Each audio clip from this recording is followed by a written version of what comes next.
It's unlikely you'll stop overeating until you focus on these three things. If you've ever found yourself eating well during the day and then it gets to the evening and you just keep eating until the point of feeling so full with yourself, you promise yourself you'll start afresh tomorrow and it just doesn't happen, you can't stick to it, then please continue to watch this video because I'm going to share the three things that helped me go from binge eating to having a very balanced approach with food. I'm Georgina, I'm a health coach, and I'm here to share everything that helped me stop binge eating for 2 decades, and I now help clients have a peaceful, healthy relationship with food, as well as creating healthy habits that make them fitter, stronger, and have a better quality of life. So I am here to support you as well in this video.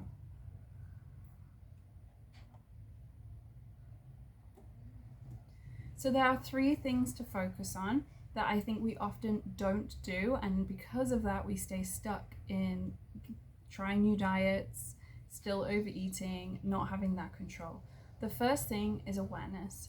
When we have awareness with our body, we are less likely to overeat, and this we can look at from a physiological and a psychological standpoint. So physiologically, do you recognize when you feel physically hungry and when you feel full? So often we're eating to meet an emotional need and not a physical need. And this is especially true if you overeat, binge, or have emotional eating issues or compulsively eating. And this often stems from years of dieting, where we have forced and restricted ourselves to stick to a certain way of eating. And so we've ignored our natural cues that our body gives us to tell us when we're hungry and when we're full. Physical hunger obviously has physical symptoms in the body. Your tummy will be gurgling, you might salivate, and generally every food that you already like will seem appealing to you.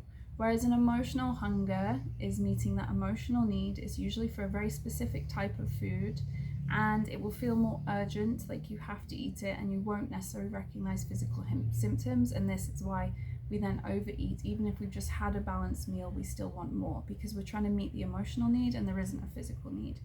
And sometimes eating to meet an emotional need is perfectly fine. If it's about connection or joy or pleasure, then it can be okay. It's not always bad, but the problem comes when it's there to be used as a coping strategy to avoid feeling something negative. And unfortunately, once we've overeaten or binged, we feel actually even more worse about ourselves. And so whatever we were trying to push down with the food, we just compound on top with maybe shame, guilt, disgust. So it doesn't actually create the changes that we want in our emotional state anyway. So becoming aware of our physical hunger and fullness cues can be super helpful.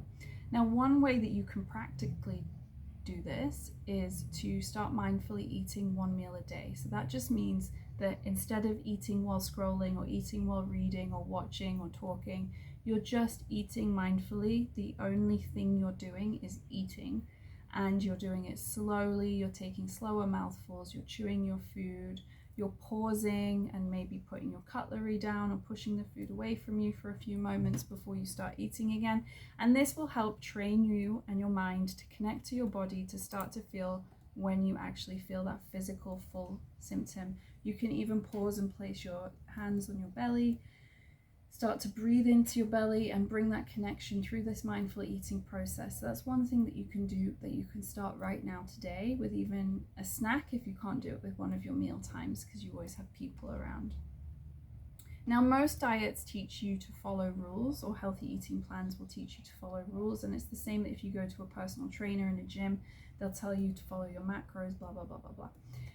Slimming World will get you to count points. You're not truly connecting to yourself, and I think this is where people get stuck using these methods and they don't ever get the results that they want, and they keep gaining weight and they keep having this unhealthy relationship with food because there's this lack of awareness, and it's not taught. It's something we have to start doing ourselves.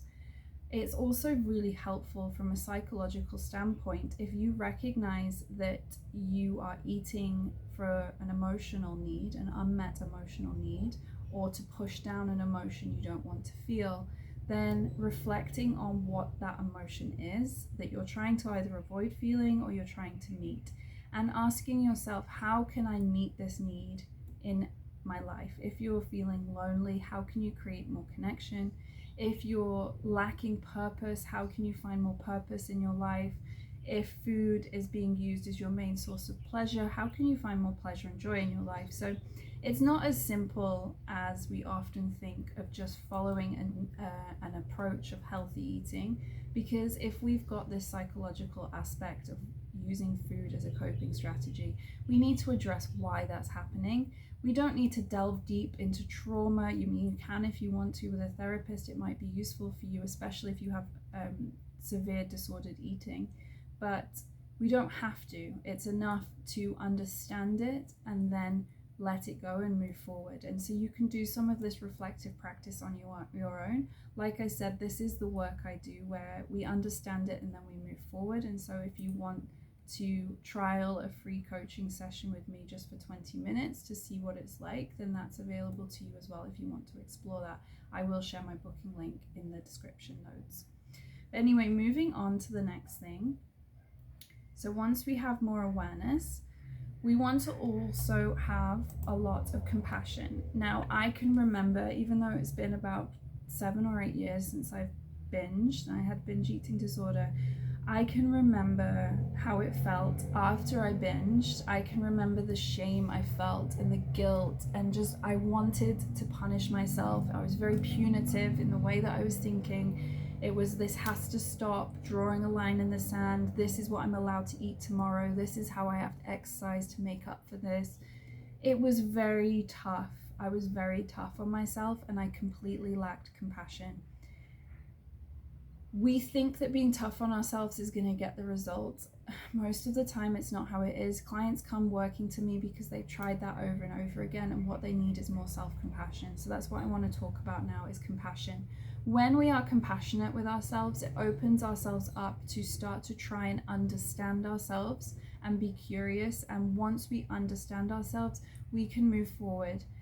If we are just being hard on ourselves, being punitive, it's not going to create the change more often than not that we want, because we're just perpetuating that cycle of negative emotion. And the reason that we're often overeating is because of negative emotion.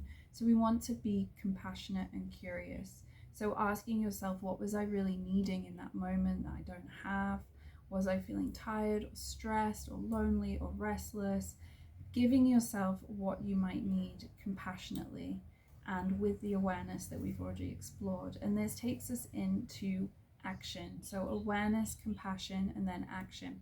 Now, you've probably taken a lot of action. Like I said, your action might be trying a new diet, Slimming World, keto, all of these things, intermittent fasting, like lots of actions. I'm sure you're taking lots of actions. I'm sure if you're watching this video, you're a super proactive person that wants to take action and you want to change the way you're eating. The thing is that perhaps if you're still overeating, you're taking action that isn't actually supportive for you and you're not setting yourself up for success. We want to take action that's supportive, that's set up for success, that you feel capable and confident to achieve, and it's also encouraging self-respect and self-trust. We don't want to take action that's punitive, like I said. We don't want it to be this all or nothing approach. We want to take an action every day that builds on our self-appreciation and respect, because this is how we're going to change our habits sustainably for a long time. So what's one thing you can do today or tomorrow that you feel very confident you could be successful in, that's going to be supportive? So instead of it, for an example, instead of it being like, I'm only eating this, it's like, how can I create a delicious meal for myself and perhaps loved ones as well, or friends, and invite friends over and make it an enjoyable experience that gives me lots of nourishment. Make it fun and enjoyable. Or how can I move my body tomorrow in a way that's going to be enjoyable and supportive? Maybe you need a relaxing walk. Maybe you need more fun and it's going to play golf with friends or dancing with friends or whatever it might be, a game of paddle or tennis or something. But trying to add an enjoyment factor, pleasure factor to it, but also setting yourself up for something that you know you can follow through with. Taking action alongside doing the awareness work is how you create the momentum to keep making the changes flow. And behavior change is super hard, especially alone. It is possible. I don't want you to think that the way you're eating right now is the way you will always eat. My clients come to me binge eating, extreme dieting, chronic dieting for years and years and years. They have compulsion to eat whatever's in front of them. You can overcome all of them. They do, I have. So please stay hopeful in the process. And if you want any additional support, you can reach out to me through the booking link. And just remember, awareness, compassion, and then taking action from the place of awareness and compassion. Okay, talk to you soon.